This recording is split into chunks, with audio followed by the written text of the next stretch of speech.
So one of the biggest shortcomings of this message user class is the string that we're working with. The biggest shortcoming is the fact that it's inside of the module itself.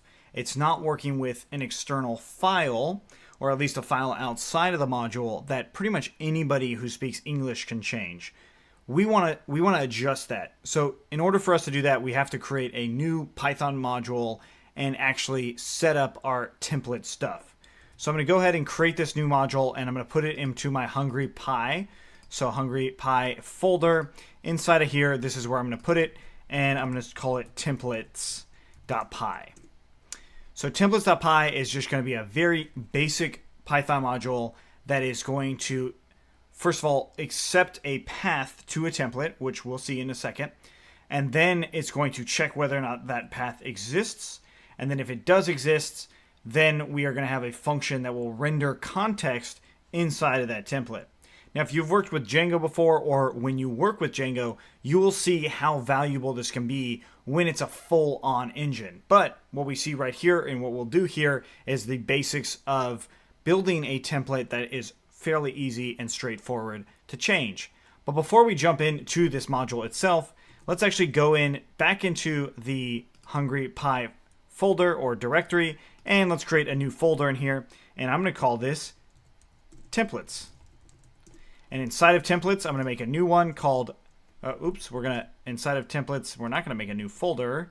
Instead, we are going to come back into Sublime Text and make a new file and put it inside of templates, and I'm going to call this email message.txt. Notice it's txt, not .py. And that email message is going to come from our original message. I'm going to go ahead and copy it, except for the quotes. I don't need the quotes in here. So it's going to say, hi name, thank you for your purchase total, blah, blah, blah. Right? So we now have that email text. It's actually text, it's a string text, and it's going to work, well, pretty much as we kind of anticipate. So let's go into our templates again. And now I'm going to import a Python module called OS. What this does is it allows Python and Windows and Linux to all play very well together.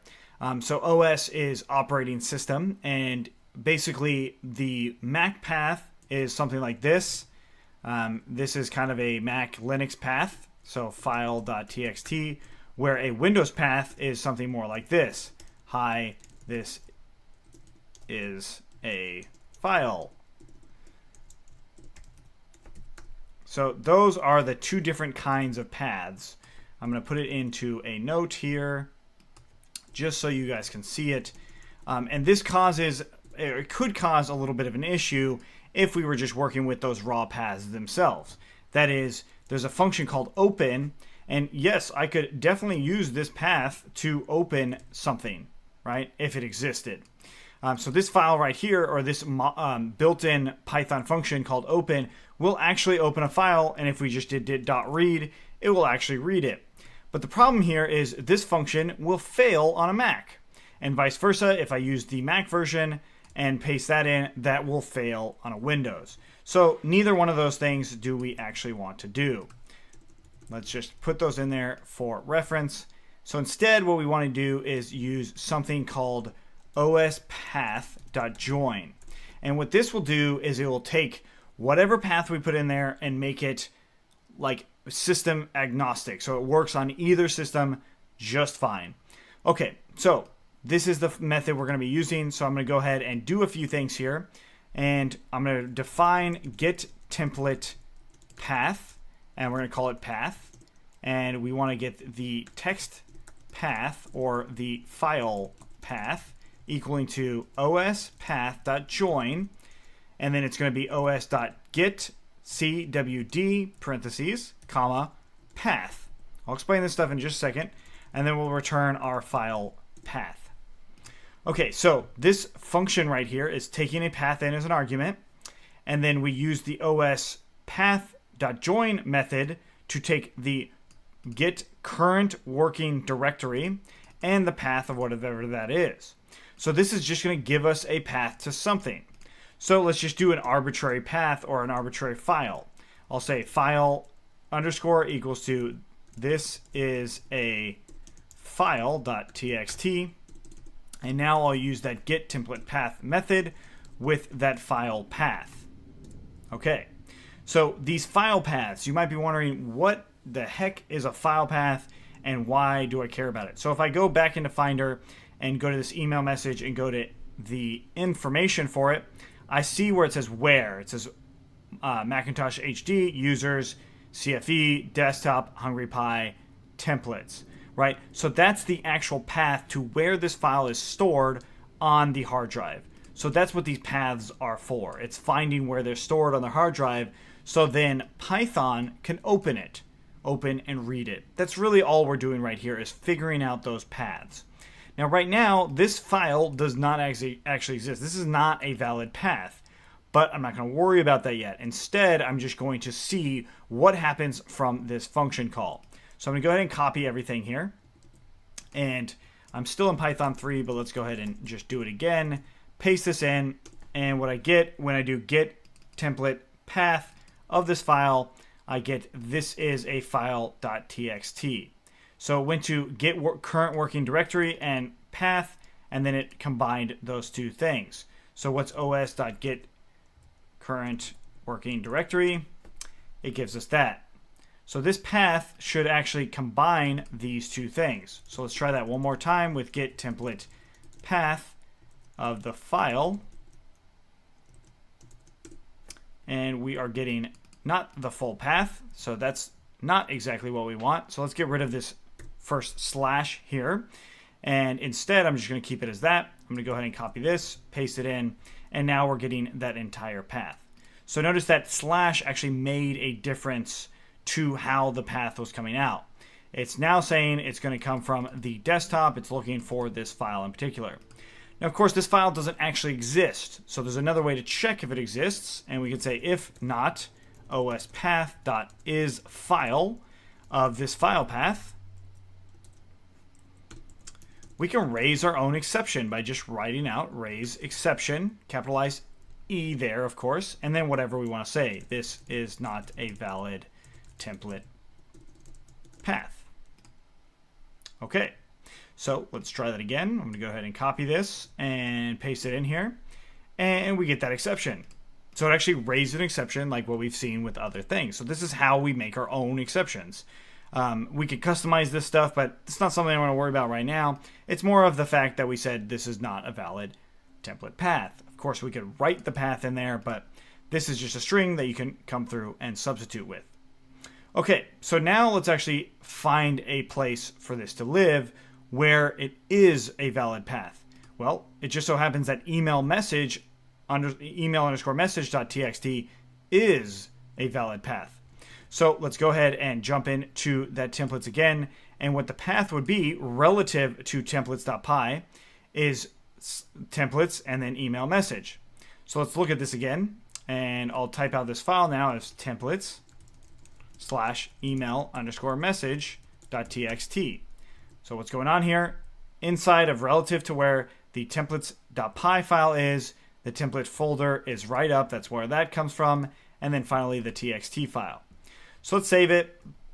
And I'm going to now print out the result from that get template path stuff. So we shouldn't see an exception here.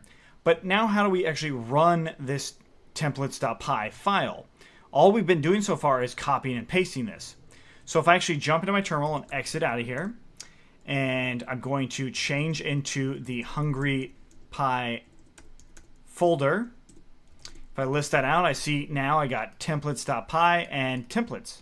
So if I type out Python, or Python 3 in my case, I do templates.py, press enter, and what do you know? It actually gives me the path to email message.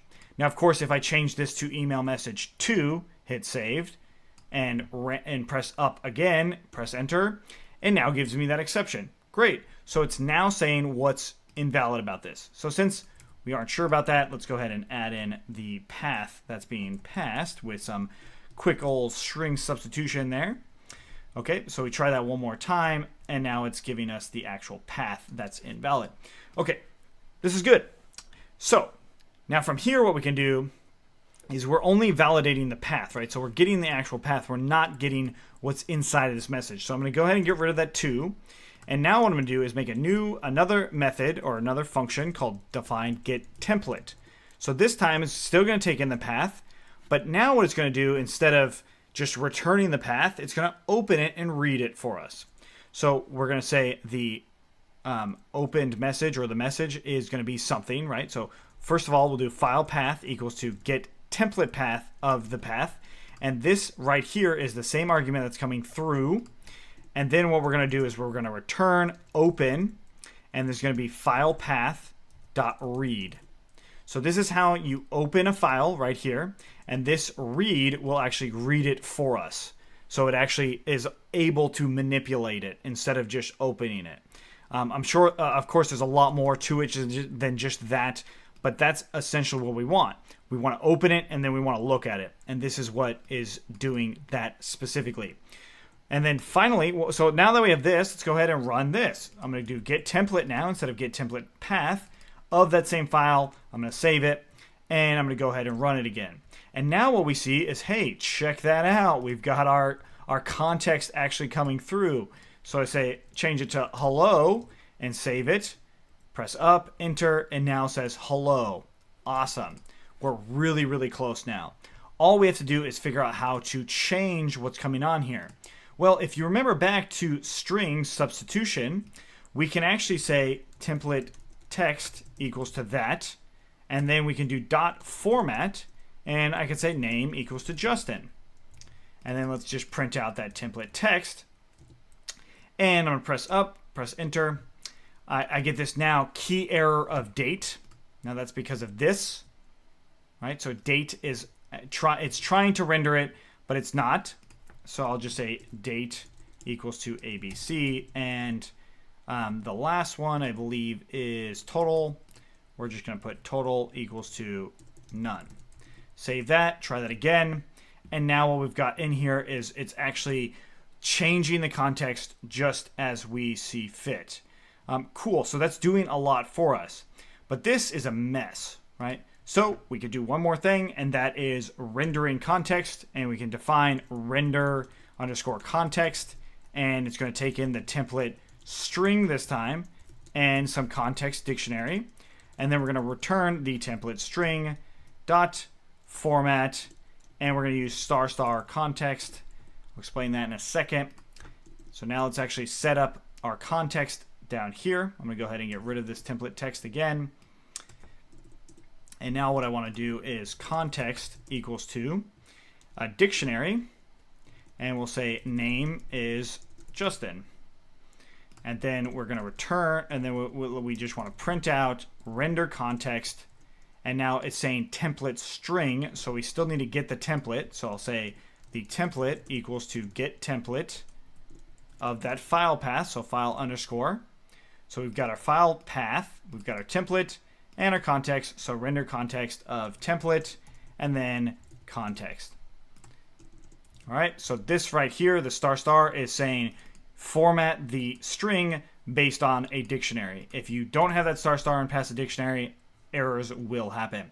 So we save it, and let's run it again and see what happens. Same thing, we get this date key error, right? So when it's formatting everything, that date is not actually coming through. So I'm just going to say date is none, and then I'll also say total is none. Save it, do it again, and there we go. So we've got our rendering of this template that we actually have. So very easy, very straightforward, and also very useful. So I'm going to go ahead and move these notes to the bottom because we actually don't need to see those anymore, but I'm going to leave them for you guys just in case you need to reference them. But now that we've got this, let's do one more template and just see if it works with an HTML template. So let's make a new file, and I'll call it email underscore message.html. And now I want to paste in some HTML code. Paste in the code, and I'll say hello, hey, name. And then I can just do date and total again. So I'll just put that in here and say date and total. and another line break. Okay, so now we've got some HTML. Let's go back into our templates. I'm going to copy this file line again, and I'll just now say file_HTML. Change this to HTML, and now get template HTML is now that. We use file HTML. We can copy this, and same context, different templates. Save it, run into the terminal, Python 3, and what do we've got? We have our HTML being rendered here, and we have our plain text being rendered there. Cool, so that is how we actually use templates. Now, there's a lot of things that we talked about in here that should be of note. First of all, using that format function inside of this string means that our context or anything that we pass through it needs to be there. So everything that's going to be replaced needs to be there. Secondly, we want to make sure our actual file exists, and that's what this method is for. And then once we know that it exists, we're going to get that template, we're going to open it and actually look at it. And then, of course, we render that context. We bring whatever's in this dictionary and put it into this template. Now, what you see right here is actually the basis for Django and how it actually works in so many ways. So Django, of course, is a web framework for Python for building web applications. And this is a very toned down, simple version of how a fundamental feature of Django actually works, and that has to do with displaying HTML data. So if you're really interested in that, definitely check out some of our Try Django series on joincfe.com/YouTube or just joincfe.com/projects. So that's it for templates for now. I do want to challenge you to change the context as well as these files themselves, and realize that this path has to be done in this way. If it's done differently, you might run into errors. And again, this is not the perfect solution, but it is a very solid one, especially since now I could train anyone on my staff to be able to update and change this given these variables. One thing let's actually test is I want to get rid of one of these context variables. Just get rid of it completely, save that, and now let's run it. And notice that when I get rid of the context variable, it just doesn't render, but there is no error, right? It just does not show up whatsoever, which is also very nice. One last thing about how cool Django is when it comes to stuff like this is there's a way to use actual logic inside of these things. So if I said if ABC, show ABC, and then I could say some endif function. That is actually really cool about Django's templating system. There are other Python templating systems out there that you could probably adapt to work with this, but we're going to be sticking it very, very basic. I just wanted to give you a taste of what Django could do as well, because Django just really takes this to a whole nother level and just makes it that much better. So we're now at a point to implement this portion into our actual message users stuff. But I'm going to leave it at this for now. If you have any questions, let us know. Otherwise, we'll see you tomorrow.